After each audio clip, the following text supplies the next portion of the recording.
Hello students, good evening. आज हम करेंगे 10th क्लास एनसीईआरटी मैथ्स का टेस्ट नंबर 17 और ये टेस्ट आपके पूरे सिलेबस के ऊपर बेस्ड है, जिसमें हम 20 क्वेश्चन करेंगे। 10 शॉर्ट क्वेश्चन होंगे आपके 1 मार्क्स के और 10 हम जो है सब्जेक्टिव क्वेश्चन करेंगे। पहला क्वेश्चन है द डेसिमल एक्सपेंशन ऑफ 6/15। देखो, डेसिमल एक्सपेंशन का मैं आपको आसान तरीका बताता हूँ। एग्जाम में आपका 1 नंबर का क्वेश्चन ऐसा आना ही आना है। डेसिमल एक्सपेंशन हमेशा आपसे पूछी जाएगी ना, तो इसका मतलब उस नंबर की जो एक्सपेंशन होगी वो टर्मिनेटिंग होगी। नॉन टर्मिनेटिंग की डेसिमल एक्सपेंशन आपसे एग्जाम में कभी नहीं पूछी जाएगी। लेकिन आपको ये पता है कि 6/15, 15 के अगर मैं फैक्टर बनाऊं तो क्या बनेंगे 3 × 5। लेकिन टर्मिनेटिंग का मतलब तो ये होता है कि डिनोमिनेटर के फैक्टर में या तो 5 आए या 2 आए, इसके अलावा कुछ नहीं आना चाहिए। यहाँ तो क्या आ रहा है 3 भी आ रहा है, इसका मतलब 3 से न्यूमिनेटर और डिनोमिनेटर पक्का कटेंगे। 3 की टेबल में ये 2 पे कटेगा और ये 5 पे कटेगा। आंसर कितना आ गया अपना 2/5। अब मैं आपको एक बात बताता हूँ, आप सीधा 2 को 5 से डिवाइड मत करो। आप डिनोमिनेटर के अंदर क्या कर लो, देखो 10 बना लो, 100 बना लो, 1000 बना लो, 10,000 बना लो। उससे हमारा डिवाइड करना क्या होता है, आसान हो जाता है। अब बताओ मेरे को, नीचे 5 है, अगर मैं 10 बनाना चाहूँ तो ऊपर भी 2 से मल्टीप्लाई कर दो, नीचे भी 2 से कर दो। कितना आ गया 4/10। और 4/10 का मतलब सब पता है कितना होता है 0.4। और ये इस क्वेश्चन का क्या है, आंसर है। अगर मान लो आपको नीचे 25 होता, देखो आपको ये पता है कि 2 × 5 10 होता है। अगर आप 2 को 2 से मल्टीप्लाई कर दो और 5 को 5 से मल्टीप्लाई कर दो, तो 25 4 जा कितना होगा 100। इसको 2 से मल्टीप्लाई करते जाओ और इसको 5 से मल्टीप्लाई करते जाओ, तो इसको 10 से मल्टीप्लाई कर दो, इसको 2 से मल्टीप्लाई करो और इसको 5 से मल्टीप्लाई करो, तो कितना आ गया आपका 10,000। मैं कहता हूँ ये 4 जो है ना मल्टीप्लीकेशन आप अपनी नोटबुक में सेव कर लो। ये बहुत ज़्यादा काम की है आपकी फर्स्ट चैप्टर के हिसाब से, तो कम से कम ये है। तो आप जैसे ही देखोगे 5 आ गया, ऊपर नीचे 2 से मल्टीप्लाई कर दो 4/10, और 4/10 का मतलब क्या होता है 0.4। अब देखो सेकंड क्वेश्चन में क्या कहता है, ये बिल्कुल बेसिक क्वेश्चन है।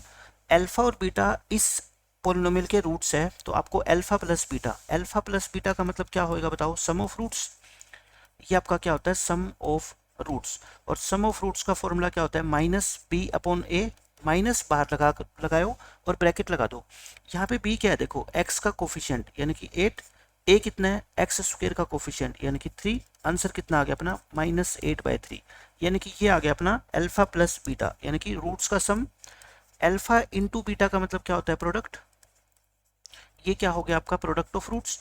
और प्रोडक्ट ऑफ रूट्स का फॉर्मूला क्या होता है आपका c/a। c की वैल्यू क्वेश्चन में कितनी है, देखो यहाँ पे बच्चे गलती करते हैं 21 ले लेते हैं, लेकिन ये साइन भी साथ में लेना है, ठीक है। -21/a, a कितना है आपका 3।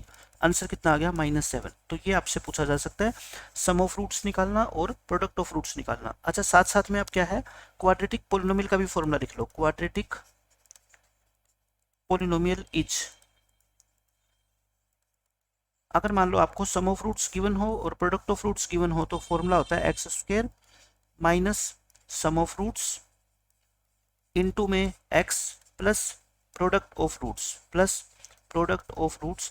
ये हम क्या है क्वाड्रेटिक पोलिनोमियल निकाल सकते हैं। और एक नहीं बल्कि कितने पोलिनोमियल होता है आपसे ये भी पूछा जाता है कि मान लो आपको सम दे रखा है रूट्स का कितना 2 और प्रोडक्ट दे रखे है मान लो 3, तो ये पूछ ले कि कितने रूट्स कितने क्वाड्रेटिक पोलिनोमियल ऐसे पूछ आपसे पॉसिबल है, तो आप कहोगे इनफाइनेटली मैनी।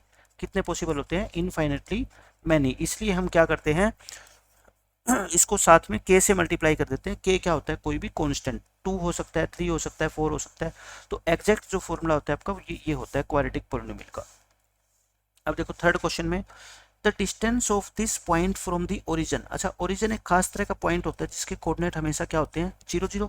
पहले तो मैं आपको बताता हूँ इसका बेसिक मेथड क्या है। देखो ये पॉइंट है आपका 0 0, मान लो a नाम दे दिया हमने इसको, और इस पॉइंट को हमने b नाम दे दिया। अब हमने इन दोनों के बीच की क्या निकालनी है, डिस्टेंस ही तो निकालनी है।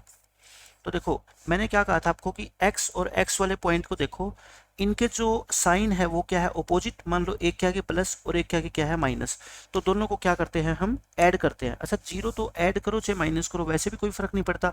-8 का स्क्वायर और प्लस ऐसे ही -6 का स्क्वायर।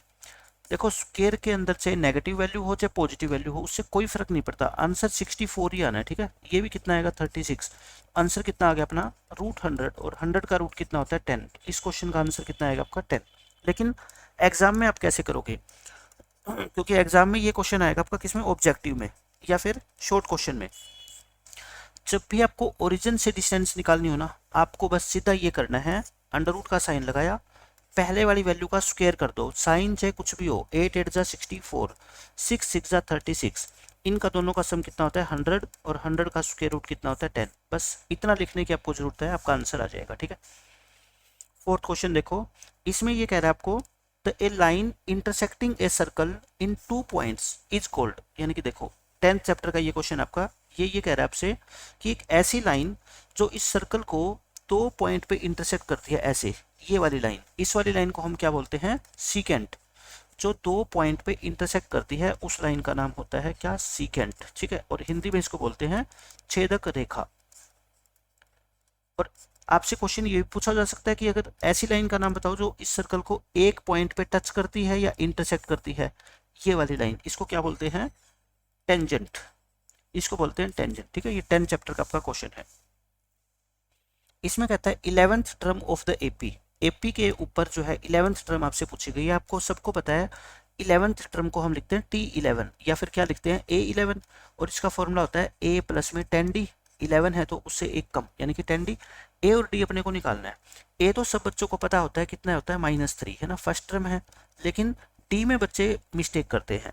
डी में मैंने आपको क्या बता रखा है, सेकंड वाली टर्म में से ये टर्म क्या किया करो आप, माइनस किया करो। ठीक है, या फिर थर्ड वाली टर्म में से सेकंड वाली टर्म माइनस कर दो, एक ही बात है, आपका जो मन करे वो करो। देखो इसमें से यानी कि -1/2 को तो आप सेम लिखेंगे, बीच में साइन क्या लगाते हैं माइनस का, क्या माइनस करना है -3। बच्चे यहाँ पे मिस्टेक कर देते हैं, वो सीधा ही क्या लिख देते हैं -1/2 -3। मैं कहता हूँ माइनस करना है तो उसके लिए माइनस का सिंबल तो लगाएंगे, नंबर क्या माइनस करना है आपको, 3 थोड़े करना है, -3 करना है, तो फिर क्या होएगा आपको -1/2 माइनस माइनस प्लस का 3, एलसीएम ले लो 2, एलसीएम लोगे देखो 2 से 2 कट जाएगा 1, और ये कितना आ गया आपका 2 1 जा 2 को 1 से डिवाइड करोगे 2, और 2 3 जा कितना होता है 6, ऊपर देखो 6 में से 1 गया 5, 5/2 यानी कि डी आ गया अपना कितना 5/2, तो आंसर आ जाएगा आपका a प्लस में 10d, यानी कि a कितना -3 प्लस में 10 इंटू डी, डी कितना आपका 5/2, तो कितना आ गया देखो ये 50/2 यानी कि 25, और 25 में से 3 माइनस करोगे तो आंसर कितना आएगा आपका 22। बहुत इजी क्वेश्चन होता है, सिर्फ आपको प्लस माइनस का ज्ञान होना चाहिए कि इसमें से ये नंबर अगर माइनस करना हो तो कैसे करेंगे। ठीक है, और इसके अलावा इस क्वेश्चन में कोई नई बात है ही नहीं। इसमें देखो क्या कहता है, इन 2 लाइनों के सॉल्यूशन कितने हैं आपसे ये पूछा है। देखो ये जो 2 सॉल्यूशन तीन सॉल्यूशन होता है ना, इसको तो आप काट ही देना, क्योंकि मैंने क्या बताए हुए हैं सॉल्यूशन 3 तरह के होते हैं, आप लिख लो फिर से। एक होता है यूनिक सॉल्यूशन, एक आपका क्या होता है नो सॉल्यूशन, और एक आपका होता है इनफाइनेटली मैनी सॉल्यूशन। बस ये 3 ही तरह के सॉल्यूशन हो सकते हैं, यानी कि या तो एक होगा सॉल्यूशन, अगर एक से ज्यादा हुआ ना तो फिर वो ये नहीं होगा कि 2 होगा 3 हो गए 4 होंगे, फिर वो इनफाइनेट होंगे। ठीक है, यूनिक सॉल्यूशन कब होता है बताओ, जब a1/a2 नॉट इक्वल हो b1/b2 के। नो सॉल्यूशन कब होता है, जब पहले दोनों रेशो क्या हो आपके इक्वल हो और तीसरा इसके इक्वल ना हो। और इनफाइनेटली मैनी सॉल्यूशन क्या होते हैं आपके a1/a2 इक्वल हो ये b1/b2 और इक्वल हो c1/c2। देखो आप जब भी रिवीजन करते हो ना मैथ्स की, तो जैसा एक क्वेश्चन आ गया तो उसके ऊपर जो जो नए क्वेश्चन बन सकते हैं ना, हर एक कॉन्सेप्ट की रिवीजन किया करो, ताकि आने वाले क्वेश्चन के पेपर में ये तो है नहीं ये सेम टू सेम क्वेश्चन आ जाएगा, पेपर में कोई और क्वेश्चन आ गया इसी चैप्टर से या इसी कॉन्सेप्ट के ऊपर बेस्ड, तो उनकी भी आपकी क्या है साथ साथ में रिवीजन हो जाए। अच्छा, अगर ग्राफिकली मैं चेक करूँ तो यूनिक सॉल्यूशन की जो लाइन बनती है वो कैसी बनती है, इंटरसेक्टिंग। नो सॉल्यूशन की लाइन कैसे बनती है, पैरेलल। और इनफाइनाइट मैनी सॉल्यूशन की लाइन कैसे बनती है, कोइंसिडेंट बनती है, एक दूसरे के ऊपर होती है। ठीक है, इसको हम क्या बोलते हैं बताओ, intersecting line. Intersecting lines Hindi में बोलते हैं प्रतिच्छेदी रेखाएं, इनको क्या बोलते हैं हम पैरेलल लाइंस, इनकी समांतर रेखाएं पैरेलल लाइंस, और इनको हम क्या बोलते हैं कोइंसिडेंट लाइंस। कोइंसिडेंट का मतलब होता है संपाती, कोइंसिडेंट लाइंस। तो मैंने ये सारी डिटेल आपको बता दी। अब आप मेरे को बता दो कि इन दोनों से सॉल्यूशन कैसे बनेंगे। आप क्या किया करो, रेशो निकालो। देखो x का कोफिशिएंट यहाँ पे 3, यहाँ पे कितना 9, इसका रेशो यहाँ पे कितना कोफिशिएंट -1, यहाँ पे कितना -3, इक्वल टू में यहाँ कितना है 3 और यहाँ कितना है 9। इन तीनों का रेशो मेरे को नजर आ रहा है इक्वल है, ये तीनों के आपके देखो 1/3, ये माइनस से माइनस कट गया, और ये भी कितना आएगा आपका 1/3। तीनों रेशियो जब इक्वल हो तो क्या होते हैं आपके इनफाइनेटली मैनी सॉल्यूशन। आंसर आ गया आपका बस। ये देखो ये इंपॉर्टेंट क्वेश्चन है और पेपर में ये क्वेश्चन 100% आपका 1 नंबर में आता है। कहता है which of the following is a quadratic equation. पहले तो आपको ये बता देता हूँ कि क्वाड्रेटिक इक्वेशन है या नहीं है। कोई भी इक्वेशन वो चेक कैसे करते हैं, if degree is equal to 2, उसकी अगर डिग्री 2 हुई तो वो इक्वेशन कैसी होगी, क्वाड्रेटिक। डिग्री का मतलब होता है x की जो हाईएस्ट पावर होती है, हाईएस्ट पावर ऑफ x कितनी होनी चाहिए, 2, यानी कि हाईएस्ट पावर का मतलब ना तो 2 से कम होनी चाहिए पावर और ना ही 2 से ज़्यादा, एग्जैक्ट 2 होनी चाहिए। तो आप देखो पेपर में कैसे करोगे फटाफट, आपको ना इसका स्क्वायर खोलना आना चाहिए, a माइनस बी का whole square. a minus B का होल स्क्वायर क्या होता है, आप सब बच्चे जानते हो, a square plus B square minus 2ab। आप देखो इसका स्क्वायर जब खोलोगे आप x माइनस 2 का स्क्वायर तो क्या आएगा, a स्क्वायर प्लस 2 का स्क्वायर कितना होता है 4 माइनस 2ab। 2ab का मतलब इसको डबल कर दिया करो, ठीक है, कितना होएगा 4x। अब आप खुद सोचो इसको हम क्या लिख सकते हैं, a square plus B square minus के 4x। तो दोनों तरफ से आपका जो है ना ये एक्स स्क्वायर वाली टर्म क्या होगी, कैंसिल, और एक्स स्क्वायर वाली टर्म कैंसिल हो गई तो फिर एक्स स्क्वायर तो बचा ही नहीं, यानी कि डिग्री 2 तो है ही नहीं। डिग्री कितनी है इसकी इक्वेशन की, 1 है। तो ये इक्वेशन क्वाड्रेटिक नहीं है। और आपसे पूछिए कौन सी क्वाड्रेटिक है, तो ये तो नहीं हो सकती। अच्छा बी पार्ट में देखो, बी पार्ट में मेरे को क्लियर दिख रहा है कि ये इक्वेशन क्वाड्रेटिक है, क्योंकि इसका स्क्वायर खोलो, a square plus B square plus 2ab, और इसकी 2 से मल्टीप्लाई करना तो क्या आएगा 2x माइनस 6। आप मेरे को बताओ क्या दोनों तरफ आप इसको सोल्व करोगे तो एक्स स्क्वायर वाली टर्म कैंसिल होएगी, बिल्कुल नहीं होएगी, रहेगी एक्स स्क्वायर। तो इसका मतलब ये इक्वेशन क्या है, आपकी एक क्वाड्रेटिक इक्वेशन है। अच्छा तीसरा और सोल्व करके दिखा देता हूँ, एग्जाम में थोड़े करोगे, एग्जाम में तो आप सीधा ही टिक कर दोगे आंसर बी, ठीक है। तीसरी इक्वेशन क्वाड्रेटिक क्यों नहीं है मैं आपको ये बता देता हूँ, क्योंकि मान लो ये दूसरे नंबर पे आ गई और आपको तीसरे नंबर का ध्यान नहीं रहा तो आप इसको सोल्व करोगे, ठीक है। मल्टीप्लाई करो, कैसे मल्टीप्लाई करते हैं, x की मल्टीप्लाई पहले इस पूरी ब्रैकेट से करते हैं, फिर -3 की मल्टीप्लाई इस पूरी ब्रैकेट से करते हैं, ऐसे इधर x की मल्टीप्लाई पूरी ब्रैकेट से, फिर 4 की मल्टीप्लाई पूरी ब्रैकेट से। इसको सोल्व करो, आप कैसे सोल्व करोगे, देखो आप इसको मल्टीप्लाई करो, x की मल्टीप्लाई x से एक्स स्क्वायर माइनस 2x। अच्छा ये ध्यान रखना माइनस का साइन है, ठीक है, माइनस के 3x और माइनस माइनस क्या हो जाएंगे प्लस, प्लस के 6। इसकी मल्टीप्लाई करो एक्स स्क्वायर प्लस के 5x प्लस के 4x और प्लस के 20। बस मैं आपको यही बताना चाहता हूँ कि यहाँ पे एक्स स्क्वायर वाली टर्म क्या हो जाएगी, कैंसिल होएगी। बाकी चाहे कुछ भी बचे हमारे को कोई मतलब नहीं है, लेकिन ये क्वाड्रेटिक इक्वेशन तो नहीं है। क्यों, क्योंकि इसमें x की हाईएस्ट पावर 2 है ही नहीं, a की पावर है। तो बस ये आपका आंसर आएगा बी। बी एकमात्र ऐसा ऑप्शन है जो कि क्वाड्रेटिक इक्वेशन है। 8th क्वेश्चन देखो, the event which is sure to happen. Sure to happen का मतलब ये होता है कि जिसका घटित होना बिल्कुल 100% श्योर हो, वो इवेंट होगी ही होगी। जैसे मान लो आप ये कह दो कि 100 नंबर का मैथ का पेपर होगा और आप ये कहो कि मुझसे शर्त लगा लो कि मेरा कम से कम 1 नंबर तो पक्का आएगा, ठीक है, और आपने इतना मैथ पढ़ा है, आपको बहुत कुछ आता है, यानी कि आप ये कहोगे कि मेरे शर्त जीतने के चांस कितने हैं, 100% है, क्योंकि मैंने शर्त ही ऐसी लगाई है कि मेरा कम से कम 1 नंबर तो आए ही आएगा। तो उसको क्या बोलते हैं, श्योर इवेंट, यानी कि जिसका हैपन होना निश्चित है, कोई नहीं रोक सकता जिसको, उसको क्या बोलते हैं हम, the event which is sure to happen is called a sure event, उसको हम बोलते हैं श्योर इवेंट। और श्योर इवेंट की प्रोबेबिलिटी कितनी होती है, हमेशा 1, क्योंकि 1 प्रोबेबिलिटी का मतलब क्या होता है, देखो किसी भी इवेंट की जो प्रोबेबिलिटी 1 होती है ना, 1 का मतलब होता है 100%, और 100% से ऊपर किसी चीज के चांस होते ही नहीं है। तो 1 का मतलब क्या होता है आपका 100%, और उसको क्या बोलते हैं, श्योर इवेंट बोलते हैं। अच्छा एक होती है आपकी, साथ साथ में लिख लो, इम्पॉसिबल इवेंट। एक आपकी इम्पॉसिबल इवेंट भी होती है।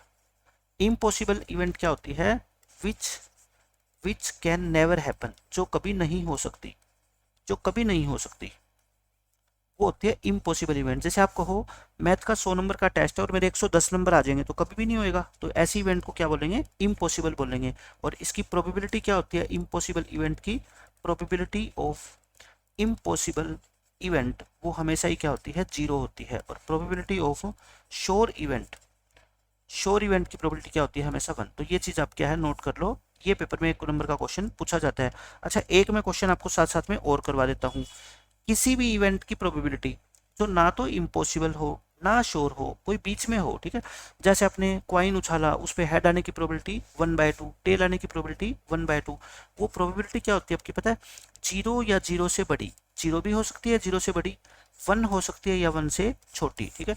तो बाकी किसी भी इवेंट की प्रोबेबिलिटी 0 या 1 हो सकती है या फिर उनके बीच में होगी, ठीक है। तो ये भी काफ़ी क्या है, इंपॉर्टेंट पॉइंट है। इसमें कहता है आपको इन दोनों के आंसर निकालने हैं। मैं कहता हूँ सिर्फ आपको फॉर्मूले याद होने चाहिए। 3 फॉर्मूले देखो स्क्वायर में, cosecant square minus cot square क्या होता है 1, फिर होता है secant square minus tan square equal to 1, और फिर होता है आपका साइन स्क्वायर प्लस में cos square theta is equal to 1। ये फॉर्मूले होते हैं। तो आप खुद देख लो, ऊपर पहले वाले फॉर्मूले में 9 कॉमन आ रहा है, अंदर क्या बचेगा आपका कोसिकेंट स्क्वायर थीटा माइनस में coat square theta. Cosecant square minus cot square तो कितना होता है 1, तो इसका आंसर कितना आ गया 9। ऐसे ही इसमें से 8 कॉमन ले लो, अंदर क्या बचेगा आपका साइन स्क्वायर थीटा प्लस में कोस स्क्वायर थीटा, और sign square plus cos square तो सब बच्चे जानते हैं कितना होता है 1 होता है। इसका आंसर आपका कितना आएगा 8 आ जाएगा, ठीक है।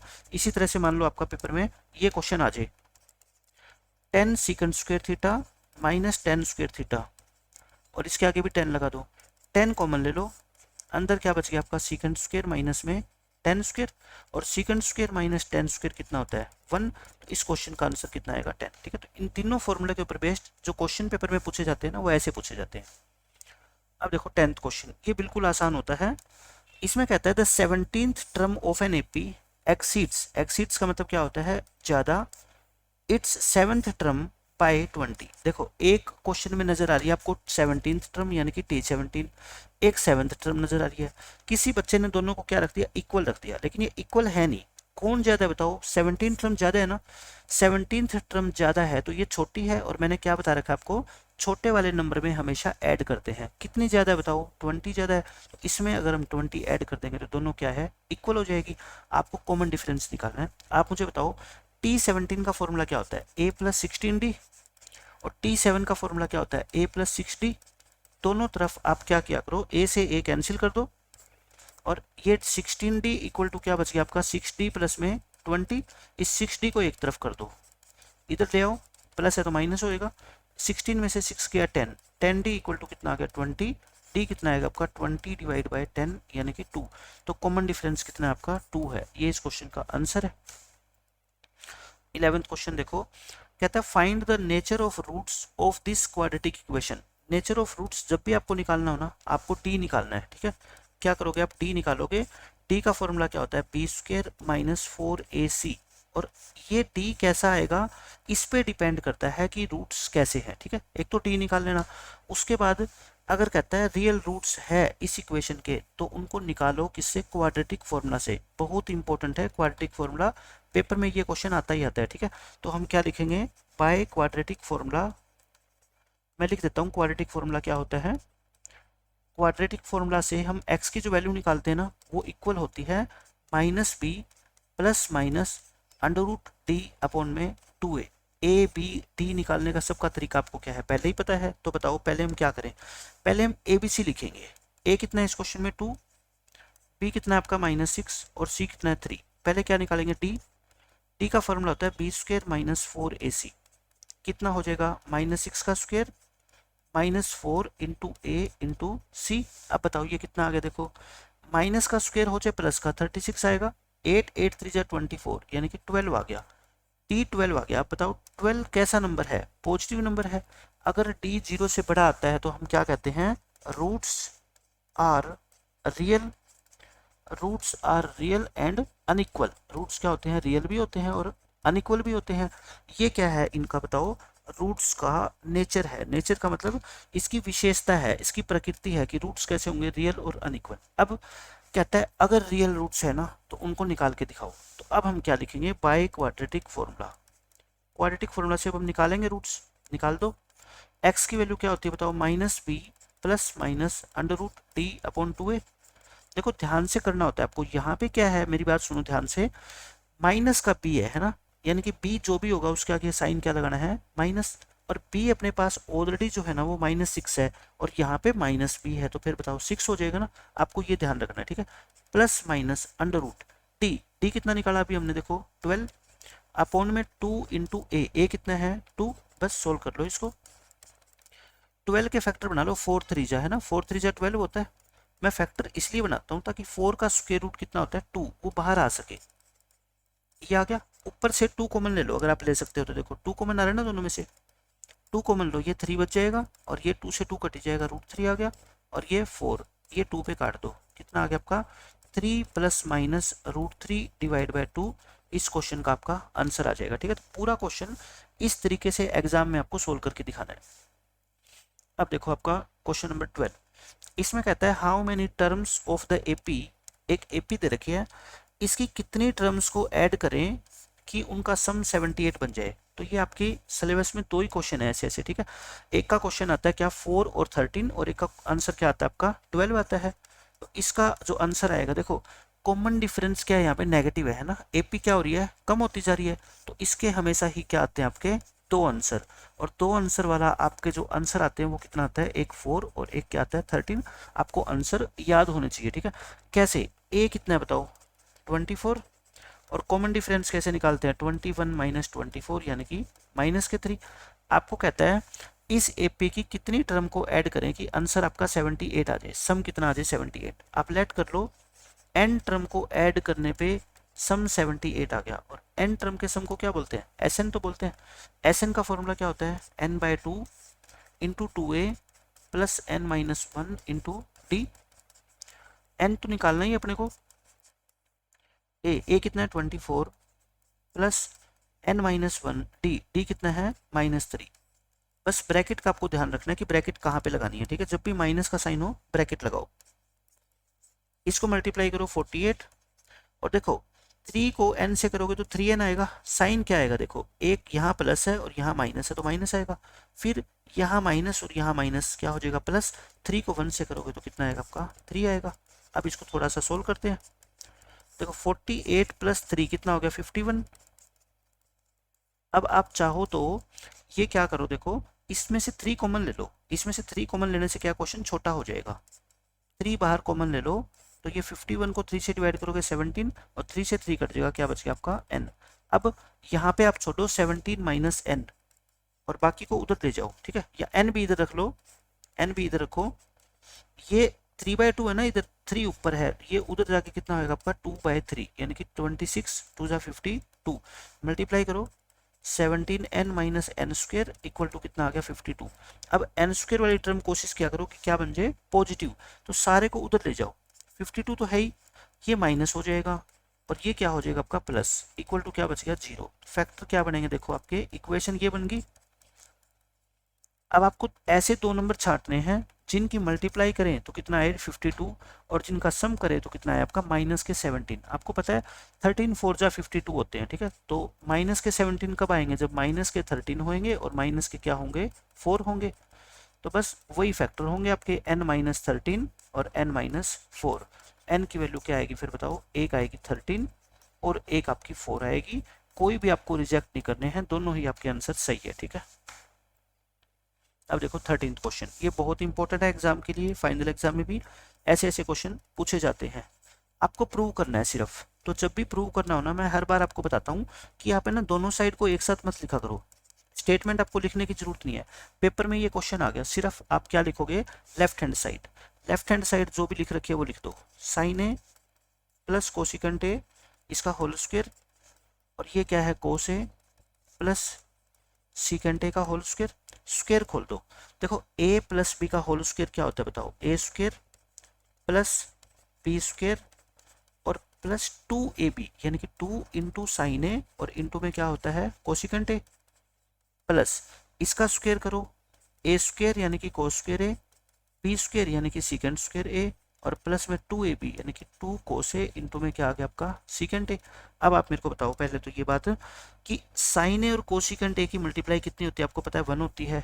ऐसे ही कोस और सीकेंट की मल्टीप्लाई क्या होती है 1 होती है, और sine square theta plus cos square theta ये भी आपका क्या होता है 1। तो आपको लिखना कैसे है, sine square a plus cos square ए इकट्ठा लिख दो, ब्रैकेट डाल दो, प्लस 2 इंटू ये क्या होता है आपका 1, और ये भी 2 इंटू क्या हो जाएगा 1, और इसके अलावा क्या बच गया बताओ, ये बच गया हमारा कोसिकेंट स्क्वायर ए, और यहाँ पे क्या बच गया अपना सीकेंट स्क्वायर ए।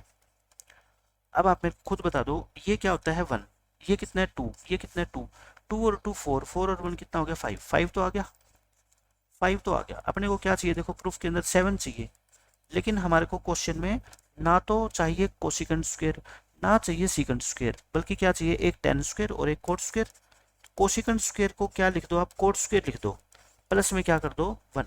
सीकेंट स्क्वायर को टेन स्क्वायर लिख दो, प्लस में क्या कर दो 1। देखो 5 और 1 6, 6 और 1 कितना आ गया 7, तो 7 प्लस में टेन स्क्वायर है, ए लिख देना, ये मैं कहीं थीटा लिख गया तो, और प्लस में क्या आ जाएगा आपका कोट स्क्वायर है, और यही आपकी क्या है, देखो राइट हैंड साइड है, और यही क्वेश्चन में आपसे प्रूव करने के लिए बोला गया है। बस क्वेश्चन खत्म। इसमें देखो आपको क्या करना है, इन सबके फॉर्मूले लिखने हैं, ठीक है, ताकि आपको फॉर्मूले भी याद हो जाए, इसलिए मैंने ये क्वेश्चन दिया है। आपको फॉर्मूला लिखना है area of sector of a circle. तो क्या करोगे आप, एक छोटा सा सर्कल बना दो, और ये आपको जो है क्या करनी है, रेडियस लेनी है, ये सेंटर है, ये रेडियस है, और ये एंगल कितना है थीटा, तो ये वाला सेक्टर कहलाता है आपका, ठीक है पूरा। तो क्या लिखोगे आप फॉर्मूले में, एरिया ऑफ सेक्टर का फॉर्मूला क्या होता है आपका, pi r square theta by 360। तो कितना फॉर्मूला हो गया आपका, pi r square theta by 360। Second में आपसे पूछा है वॉल्यूम ऑफ कोन। मैंने आपको क्या बताया था, सिलेंडर की वॉल्यूम को अगर 3 से डिवाइड कर दें तो वो क्या हो जाती है, कोन की वॉल्यूम, और सिलेंडर की वॉल्यूम आप सब जानते हो पाई आर स्क्वायर एच होती है। इसको 3 से क्या कर दो, डिवाइड कर दो, या कई बच्चे ऐसे भी लिखते हैं 1/3 पाई आर स्क्वायर एच, दोनों का एक ही मतलब है, ठीक है। फिर आता है total surface area of a cone. मैं आपको पहले कहता हूँ, पहले कर्व्ड सरफेस एरिया बताओ। कर्व्ड सरफेस एरिया होता है क्या, pi r l. Total surface area क्या होता है, पाई आर, और इनटू में आर प्लस में एल, ये आपका क्या होता है, टोटल सरफेस एरिया होता है बस। अब देखो इस क्वेश्चन में क्या कहता है, find the zeros of the quadratic polynomial. इस क्वाड्रेटिक पोलिनोमियल के आपको जीरोज निकालने हैं। तो देखो कैसे निकालोगे, पहले एक्स वाले टर्म को लेके आओ आप, माइनस के 7x और माइनस के 3, ये आ गया। अब देखो दो नंबर आपको ऐसे सोचना है, प्रोडक्ट कितनी आनी चाहिए 6 × 3, और 3 भी नहीं बल्कि मैं कहता हूँ -3 है ना, क्योंकि माइनस का 3 है।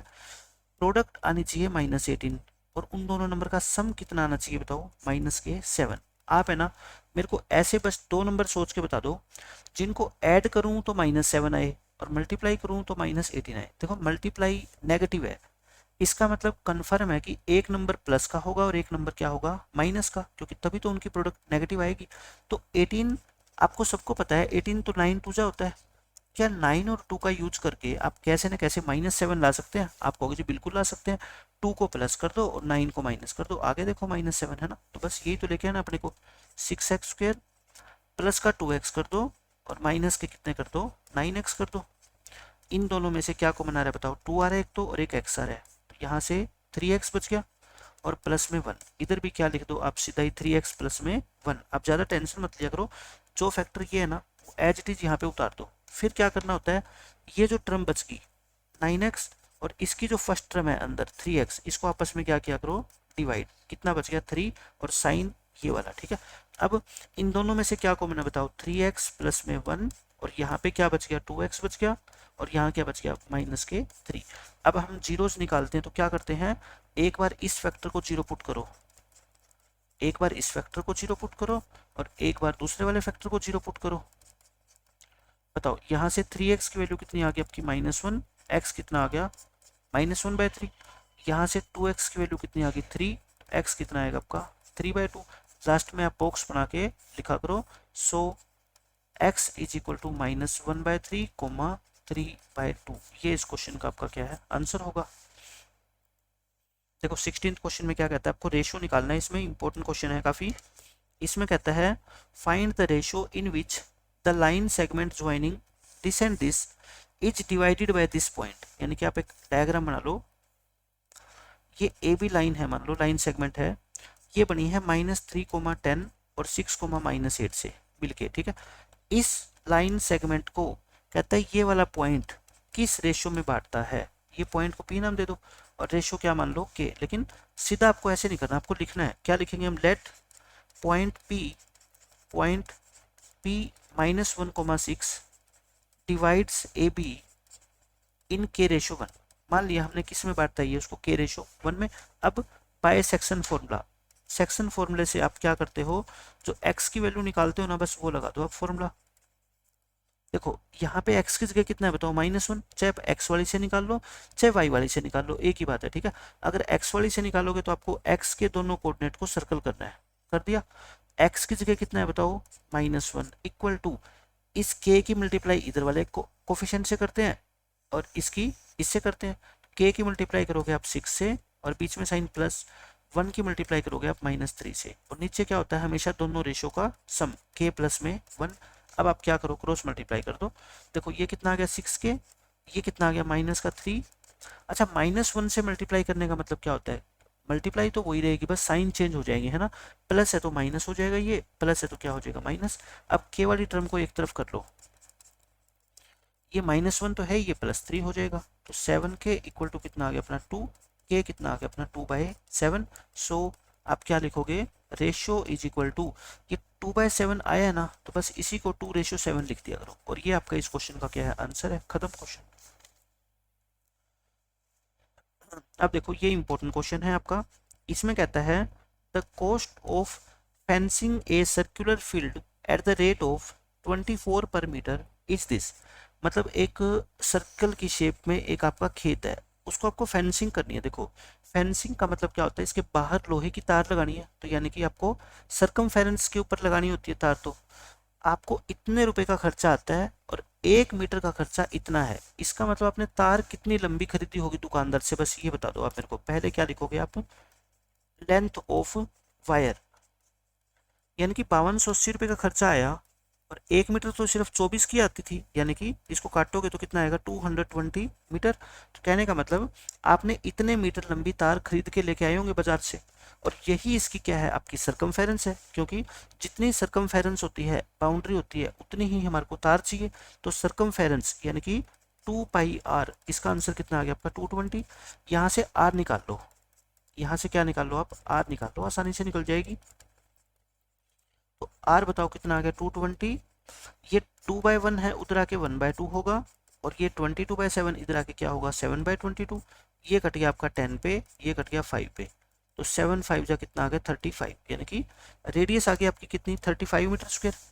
अब कहता है इस फील्ड को हमें प्लो करना है। प्लो करने का मतलब मैंने आपको समझाया था, यहाँ पे प्लो करना है इसको किस रेट से, 0.50 पर मीटर स्क्वायर, यानी कि 1 मीटर स्क्वायर खेत को प्लो करने के लिए आधे रुपए का, 0.5 का मतलब क्या होता है आधा। तो बताओ टोटल कॉस्ट कितनी आएगी, तो आपको क्या लगाना पड़ेगा, एरिया निकालना पड़ेगा। एरिया क्या होता है सर्कल का, πr², यानी कि 22/7 इंटू 35 इंटू 35, बस सोल्व करने की जरूरत नहीं है। ये आपका क्या आ गया, एरिया आ गया। अब आप क्या निकालोगे, टोटल कॉस्ट निकाल दो। टोटल कॉस्ट 22/7 इंटू 35 इंटू 35, इतने मीटर स्क्वायर है अपने खेत का एरिया, और कॉस्ट कितनी है 1 मीटर स्क्वायर की आधा रुपये है, यानी कि 1/2 है। आप इसको क्या कर लो, सोल्व कर लो।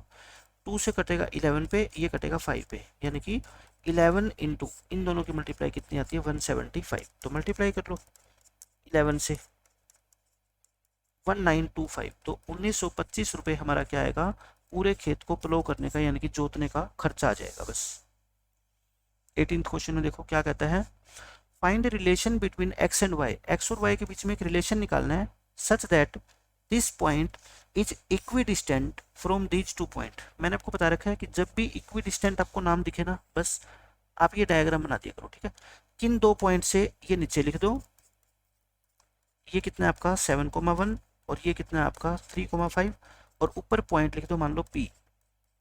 तो क्वेश्चन में पता है आपको क्या गिवन है कि जो ये ऊपर वाला पॉइंट है ना, इसकी डिस्टेंस ए से और बी से ये दोनों क्या है इक्वल है। तो हम क्या लिखेंगे, according to question P A equal to P B, या आप क्या लिखोगे, that implies P A square equal to P B square. दोनों तरफ मैंने क्या कर दिया, स्क्वेयर कर दिया, ताकि अंडर रूट मेरे को ना लगाना पड़े। अब देखो ये x और 7 का साइन क्या सेम है, तो आपस में क्या करोगे -x - 7 का होल स्क्वेयर, डिस्टेंस फॉर्मूला लगा रहा हूं मैं, और y - 1 का होल स्क्वेयर इक्वल टू, ये क्या होगा आपका x - 3 का होल स्क्वेयर और प्लस y - 5 का होल स्क्वेयर। अब आप क्या कर लो, बस स्क्वेयर खोल दो। a - b का स्क्वेयर क्या होता है, a square plus b square minus, देखो इसको डबल कर दिया करो, 7 2 जा कितना होता है 14। ऐसे ही ये a square plus B square minus 1 का डबल कितना होता है 2, y यहाँ पे भी स्क्वायर खोलो, a square plus B square और माइनस के 6x, ए स्क्वायर प्लस बी स्क्वायर और 5 टू जा कितना होता है 10 माइनस के 10y। अब आप इसको सोल्व करोगे, देखो X square plus Y square इधर है और ये भी इधर है, कट जाएगा। अब इसके अलावा जो भी बच गया उसको हम क्या करते हैं, सोल्व करने की कोशिश करते हैं। देखो क्या आएगा, यहाँ पे बच गया माइनस के 14x और माइनस के 2y, प्लस 49 और प्लस 1 होता है प्लस का 50।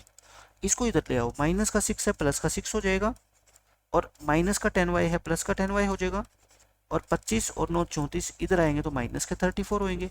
बस अब हम क्या करेंगे, थोड़ा सा इसको सोल्व करके दिखाएंगे। बस माइनस के 14x और प्लस के 6x, मतलब 6 में से 14 घटाओगे तो माइनस के 8, प्लस के 10y और माइनस के 2y, 10 में से 2 माइनस करोगे तो प्लस के 8y और 50 में से 34 घटाओगे प्लस के 16। देखो अगर आपको आगे नहीं आता ना तो इतना छोड़ दो, लेकिन अगर पूरे आपको 80 आउट ऑफ 80 मार्क्स लेने हैं मैथ में तो आगे सोल्व करना मैं सिखा देता हूँ। देखो इसमें से एक तो 8 कॉमन ले लो, 8 कॉमन लोगे तो ये बच गया। अब ये 8 नीचे आके क्या हो जाता है आपका 0 बन जाएगा। अब इतना भी छोड़ सकते हो, लेकिन और थोड़ा सोल्व करना है ना, मैं कहता हूँ इसके कोफिशिएंट को पॉजिटिव बना के छोड़ दिया करो, मतलब कि माइनस कॉमन ले लो, इसको माइनस का साइन है चेंज कर दो, ये साइन भी चेंज कर दो, ये साइन भी चेंज कर दो, ये आपका क्या आ जाएगा आंसर आएगा। ठीक है, चाहे ये छोड़ दो, चाहे x माइनस वाई, ये माइनस 2 उधर क्या हो जाएगा 2, एक ही बात है। ठीक है, किसी तरह से आंसर आप छोड़ सकते हो। देखो 19th क्वेश्चन में क्या कहता है, दो क्वाइन उछाले गए हैं, प्रोबेबिलिटी का क्वेश्चन है एक साथ। तो पहले आप क्या लिखोगे, सोल्व करने का तरीका बता देता हूँ, पहले टोटल केसेस लिखते हैं। दो क्वाइन उछालते कौन कौन से केस होते हैं, या तो दोनों पे हेड आएगा या टेल, या एक पे हेड दूसरे पे टेल, या पहले पे टेल और दूसरे पे हेड। ये टोटल केसेस कितने हो गए 4। अब फर्स्ट क्वेश्चन करो। फर्स्ट क्वेश्चन में कहता है आपके 2 हेड आने चाहिए, तो आप क्या लिखोगे फेवरेबल केसेस। ऊपर जो मैंने 4 केसेस लिखे हैं ना, उसमें मेरे को वो केस गिना दो जिसमें एग्जैक्टली 2 हेड्स है, यानी कि ये रहेगा ना, सिर्फ एक ही केस है 4 में से ये। तो आप क्या लिखोगे, रिक्वायर्ड प्रोबेबिलिटी, यहाँ पे लिखा करो रिक्वायर्ड प्रोबेबिलिटी। टोटल केस तो हमेशा नीचे आते हैं, फेवरेबल क्या आते हैं ऊपर, तो 1/4 आंसर आ गया। सेकंड पार्ट में क्या कहता है, एटलीस्ट 1 टेल, तो फेवरेबल केसेस लिखो। देखो कम से कम एक टेल जरूर आना चाहिए, कम से कम एक टेल, इसमें है कम से कम एक टेल, एक या एक से ज्यादा है ना, ये नहीं लेते, क्यों, क्योंकि इसमें तो एक भी टेल नहीं है, तो बाकी तीनों केस आपके काम के हैं। ये कितने आ गए 3, तो फिर क्या लिखोगे आप, रिक्वायर्ड प्रोबेबिलिटी इक्वल टू, नीचे तो देखो 4 ही आएंगे टोटल केसेस, ऊपर कितने आएंगे आपके 3, ये इस क्वेश्चन का आंसर आ गया। अब देख लो इस टेस्ट का लास्ट क्वेश्चन, और ये दोनों क्वेश्चन इंपॉर्टेंट है, ट्रिग्नोमेट्री के मैं दोनों आपको करवा देता हूँ। आपको प्रूव करना है, जब भी प्रूव करनी हो ना कोई चीज, आप क्या लिया करो, बस left hand side, left hand side ले लो। अब देखो साइन और कोस दोनों जो है ना वो सिंपलेस्ट रेशियो होते हैं, इनमें कोई फॉर्मूला तो लगता नहीं है, बस आप क्या करते हो रैशनलाइज करते हो। क्या करोगे, रैशनलाइज। रैशनलाइज का मतलब मैं आपको बताता हूँ अभी, ये लिख दो एज इट इज, मल्टीप्लाई कर दो और डिवाइड कर दो एक सेम नंबर से। किससे करेंगे, नीचे जो भी साइन होता है ना उसका रिवर्स कर दो, प्लस कर दो। ठीक है, इसी नंबर से मल्टीप्लाई कर दो और इसी नंबर से क्या कर दो, डिवाइड कर दो। अब बताओ ऊपर मल्टीप्लाई करोगे तो बच्चे ना यहाँ पे कंफ्यूज होते हैं बहुत ज़्यादा। मैं ये कहता हूँ ये नंबर कितना है 1 प्लस साइन है, और ये भी कितना है 1 प्लस साइन है, तो जब दोनों की मल्टीप्लाई होगी तो 1 प्लस साइन ए का क्या बनेगा, होल स्क्वायर बनेगा ना। बच्चे इसको गलती से लिख देते हैं 1 प्लस में साइन स्क्वायर ए, जो कि बिल्कुल गलत है, 1 प्लस साइन ए का होल स्क्वायर है। ठीक है, नीचे क्या है बताओ, नीचे 1 माइनस साइन ए और इंटू 1 प्लस साइन ए है, एक प्लस का है नीचे तो एक माइनस का है। अच्छा अब हम क्या करेंगे बताओ, ऊपर जो है ना 1 प्लस साइन ए का होल स्क्वायर चलते रहने दो, ये चलने दो। नीचे क्या बन गया बताओ, a minus B into A plus B, यानी कि 1 का स्क्वायर 1 होता है, माइनस में साइन ए का स्क्वायर क्या होता है साइन स्क्वायर, ए माइनस बी ए प्लस बी क्या होता है a square minus B square, ये हो गया। अच्छा अब ट्रिग्नोमेट्री का फॉर्मूला आपको आना चाहिए, 1 ऊपर तो सेम रखो, ऊपर वाले को तो आपको कुछ भी नहीं करना। 1 माइनस साइन स्क्वायर को हम क्या लिख सकते हैं, कोस स्क्वायर ए। अब स्क्वायर से स्क्वायर रूट कटेगा, देखो ऊपर 1 प्लस साइन ए बच जाएगा और नीचे आपका क्या बन जाएगा कोस ए। अब क्या कर दो, इसको सेपरेट डिवाइड, यानी कि 1 को अलग डिवाइड कर दो कोस से, और साइन को क्या कर दो अलग डिवाइड कर दो कोस से। वन बाय कोस का मतलब कोस का रेसिप्रोकल, कोस का रेसिप्रोकल सारी दुनिया जानती है सीकेंट होता है, और साइन बाय कोस क्या होता है आपका टेन होता है। और देख लो यही प्रूव करना था, सीकेंट ए प्लस टेन है, और प्रूव कर दिया हमने, ठीक है। तो ये क्या आ गई आपकी राइट हैंड साइड, और यही आपको प्रूव करना था। अब इसका देख लो सेकेंड पार्ट, सेकेंड पार्ट के अंदर भी हम क्या करेंगे, लेफ्ट हैंड साइड लेंगे। क्या है लेफ्ट हैंड साइड, देखो कोस ए upon one plus sign A plus one plus sign A upon कोस ए। आप क्या करो एलसीएम ले लो, एलसीएम कितना आएगा बताओ, दोनों की मल्टीप्लिकेशन, यानी कि कोस ए इंटू वन प्लस साइन ए। अब देखो यहाँ से वन प्लस साइन कटेगा, कोस इंटू कोस कितना होएगा, कोस स्क्वायर होएगा। यहाँ कोस से कोस कटेगा, वन प्लस साइन का, ये वही फिर बात आएगी ना, होल स्क्वायर करना है आपको। अब की बार बस आपको क्या करना पड़ेगा, स्क्वायर खोलना पड़ेगा। तो यहाँ पे क्या करो, कोस स्क्वायर ए प्लस बी का होल स्क्वायर क्या होता है, a square plus B square plus two a b, यानी कि टू साइन है। और नीचे आपको कुछ भी नहीं करना, ऐसे कैसे चलाते जाओ। ऊपर देखो sign square plus cos square, सारे बच्चे जानते हैं कितना होता है वन, और वन ये रहा, तो वन प्लस वन कितना हो गया टू, प्लस में टू साइन है, और नीचे कितना है आपका कोस ए इंटू वन प्लस में साइन है। अब देखो आप बताओ ऊपर से क्या टू कॉमन ले सकते हैं हम, दोनों में से बिल्कुल ले सकते हैं। ये कितना बच गया वन, और ये कितना बच गया आपका साइन है। यहाँ क्या बचेगा आपका कोस ए इंटू वन प्लस साइन है, ये कैंसिल, क्या बच गया अपना टू बाई कोस ए, और कोस ए का रेसिप्रोकल यानी कि कोस नीचे है, अगर ऊपर लेके जाओगे तो ये क्या बनेगा सीकेंट, क्योंकि कोस का रेसिप्रोकल क्या होता है आपका सीकेंट। और आपको क्या प्रूव करना है, देखो टू सीकेंट ए, तो ये किसके इक्वल आ गया आपका राइट हैंड साइड का, यानी कि लेफ्ट हैंड साइड हम लेके चले, और चलते चलते हम कहाँ पे पहुंच गए, राइट हैंड साइड पे। और यही चीज़ हमारे को ट्रिग्नोमेट्री के अंदर प्रूव करने के लिए कहा जाता है कि लेफ्ट हैंड साइड और राइट हैंड साइड को इक्वल प्रूव करो, ठीक है। तो ये थे आज के टेस्ट के टॉप 20 क्वेश्चंस, और इस तरह से हम लगातार इस सीरीज में 10 टेस्ट करेंगे, और 200 के 200 क्वेश्चन आपके एग्जाम के लिए काफ़ी इंपॉर्टेंट होंगे। तो मिलते हैं नेक्स्ट लेक्चर में, बाय बाय, टेक केयर।